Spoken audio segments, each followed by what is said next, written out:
আলহামদুলিল্লাহ web film একটা করেছি, দুটো করেছি, অনেক ভালো রেসপন্স পেয়েছি। এই তো সিনেমা রিলিজ পেয়েছে, তার সাথে কাজ করবেন?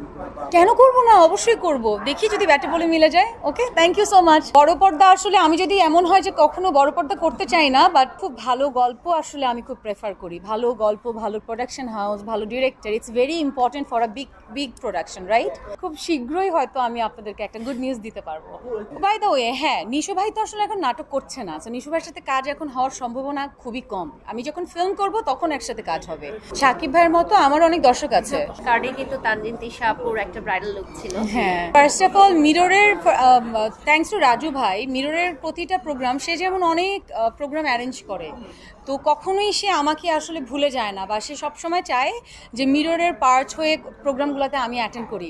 সো ওই জায়গা থেকে আমিও চেষ্টা করি সবসময় যে মিররের যে কোনো প্রোগ্রামে আমি যদি অ্যাটেন্ড করতে পারি, then I will feel good. So এবারও তার ব্যতিক্রম নয়, এবার এসছি। অ্যান্ড ব্রাইডাল ফেস্টিভ মানেই তো আসলে ইটস আ বিগ ফেস্টিভ আসলে। সো ব্রাইডাল ফেস্টিভ আমার দেখতে এমনি ভালো লাগে, আর নিজে যদি সেটার পার্ট হয়ে আসতে পারি তাহলে তো আরও ভালো লাগে। সো ওই জায়গা থেকে আসলে আসা, এবং খুব ভালো লাগছে। আরও সব ভিজিট করব, তখন আরও ভালো মতো বলতে পারবো। আমি জানি আমার দর্শক আপনারা আমাকে এত ভালোবাসেন বা কাজের আপডেট জানতে চান। সো ওই জায়গা থেকে আমার না বললেই না, বলতেই হবে। সো যেটা করছি যে আলহামদুলিল্লাহ ওয়েব ফিল্ম একটা করেছি, দুটো করেছি, অনেক ভালো রেসপন্স পেয়েছি। সো সামনের কাজের আপডেট বলতে পারি যে ওয়েব সিরিজ, ওয়েব ফিল্মে দেখা যাবে আবার। I am planning for a web film. And নাটকে তো আমি আছি, আমি নাটকের মানুষ, তো নাটকে আমাকে দেখা যাবেই। এই তো বড় পর্দা আসলে আমি যদি এমন হয় যে কখনো বড় পর্দা করতে চাই না, বাট কথার কথা সাপোজ আমি করতে চাই না, বাট আমার মনে হয় আপনাদের চাওয়ার জন্য আমার করা উচিত। অ্যান্ড ওই জায়গা থেকে আই এম প্ল্যানিং। অ্যান্ড আমি খুব ভালো গল্প আসলে আমি খুব প্রেফার করি। ভালো গল্প, ভালো প্রোডাকশন হাউস, ভালো director, it's very important for a big production, right? So একটা ভালো টিমকে দ্বারা কিন্তু একটা ভালো কাজ হয়, একজনকে দিয়ে একটা ভালো কাজ হয় না। সো আমি ওইটারই ওয়েট করছি, এবং আমার মনে হয় খুব শীঘ্রই, এর আগের ইন্টারভিউতেও বলেছি যে খুব শীঘ্রই হয়তো আমি আপনাদেরকে একটা গুড নিউজ দিতে পারবো। না না না, আমার কোনো ভয় নেই। না না না, একদমই না, একদমই না। আই থিঙ্ক আমি আসলে অন্যান্য আর্টিস্টের কথা জানি না। If I talk about myself, I am not scared about anything. You know, আমি গো উইথ দ্য ফ্লো খুব পছন্দ করি। আজকে আমার একটা কাজ পছন্দ হয়েছে, আমি করছি। কালকে আমার আরেকটা কাজ পছন্দ হবে, গল্প পছন্দ হবে, আমি করব। আই উইল নট থিঙ্ক যে আসলে কাজটা ভালো লাগলো কি লাগলো না, ফ্লপ হবে না হিট হবে। কারণ আমি মনে করি যে প্রত্যেকটা মানুষের অনেকগুলো কাজ থাকবে, এর মধ্যে যে 100%ই ভালো হতে হবে এমন কিন্তু কোনো কথা নেই।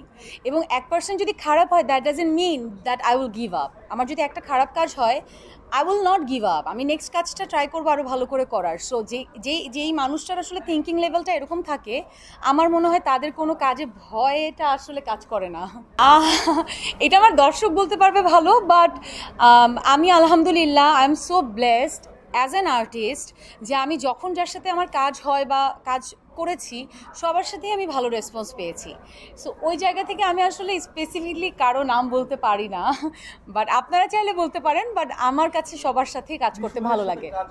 বাই দ্য ওয়ে, হ্যাঁ, নিশু ভাই তো আসলে এখন নাটক করছে না, তো নিশু ভাইয়ের সাথে কাজ এখন হওয়ার সম্ভাবনা খুবই কম। আমি যখন ফিল্ম করব তখন একসাথে কাজ হবে।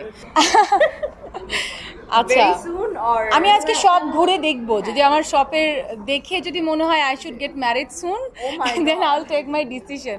আসলে বিয়েটা পুরোপুরি আল্লাহর হাতে।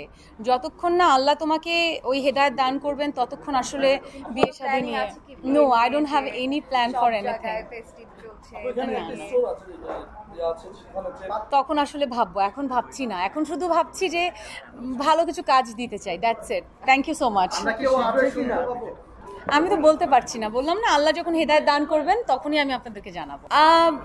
আমি তো আমি খুব গল্প পাগল একটা আর্টিস্ট। আমার যদি গল্প পছন্দ হয়, আমি এমন দেখেছি অনেক বড় বড় ডিরেক্টর 2-3টা সিন আমাকে ডিরেকশন দিয়ে, আর থার্ড সিনে ডিরেকশন দিতে হয়নি, বিকজ আমি ক্যারেক্টারে ঢুকে যাই। সো আমার কাছে গল্প খুব ইম্পর্টেন্ট। বাট আমার আরেকটা জিনিস মনে হয় যে আমার সাথে কমার্শিয়াল ফিল্ম খুব ভালো যায়, যেটা হচ্ছে আমার দর্শকরা আমাকে বলেছে যে কমার্শিয়াল ফিল্ম আমার একটা করা উচিতই। সো আমি ফার্স্টে প্রেফার করি কমার্শিয়াল ফিল্ম, দেন হয়তো অন্য কিছু চিন্তা করব। এই তো সিনেমা রিলিজ পেয়েছে, তার সাথে কাজ করবেন? কেন করব না, অবশ্যই করব। দেখি যদি ব্যাটে বলে মিলে যায়। Okay, thank you so much. Shakib ভাইয়ের মতো আমার অনেক দর্শক আছে। হ্যাঁ, ইটস ভেরি গুড। যখন আমাদের এই দুই দুই আর্টিস্টের দর্শক এক হয়ে যাবে তখন তো ব্লাস্ট হবে। সো আমি ওইটাই চিন্তা করি, আর আমি খুব পজিটিভ ভাবিনি এই ব্যাপারটা।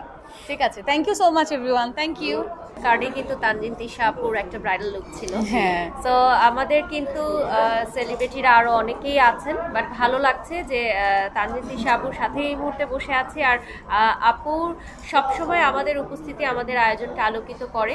আর ওয়েডিং রিলেটেড যত ফাংশন আছে রাজু ভাই করে থাকেন, এবং বাংলাদেশে ফর দ্য ফার্স্ট টাইম কিন্তু মিরর ম্যাগাজিনই ওয়েডিং ফেস্টিভ্যালের আয়োজন করেছিল। এটা হয়তো অনেকেই জানেন না, পরবর্তীতে অনেক কোম্পানি কিন্তু আয়োজন করেছে, কিন্তু শুধুমাত্র ওয়েডিং রিলেটেড যে কোনো এক্সিবিশন বা এক্সপো হতে পারে এটা কিন্তু মিরর ম্যাগাজিনই ফার্স্ট ওনারা আয়োজন করেছিলেন। এবং 18 তারিখে আপনারা জানেন যে আমাদের celebrity award night and cultural show আছে, সেখানেও কিন্তু অনেক সেলিব্রিটিসদের নমিনেশন আছে। সো আমরা অনেক এক্সাইটেড যে কারা অ্যাওয়ার্ড পাচ্ছে, কারা পারফর্ম করছে, সেগুলো আপনারা দেখতে পারবেন 18 তারিখে। সেটা সারপ্রাইজ থাকবে একদমই। আর আমাদের বাংলাদেশ চায়না ক্লাবের সাথে কোলাবোরেশনে আমরা আজকের এই আয়োজনটা করেছি, তো বেশ ভালো। আর ওদিকেও কিন্তু আরো অনেক আর্টিস্টরা আছেন, আপনারা দেখেছেন যে আজকে পুরোটা ওয়েস্টিনই হচ্ছে তারকাদের মিলন মেলা।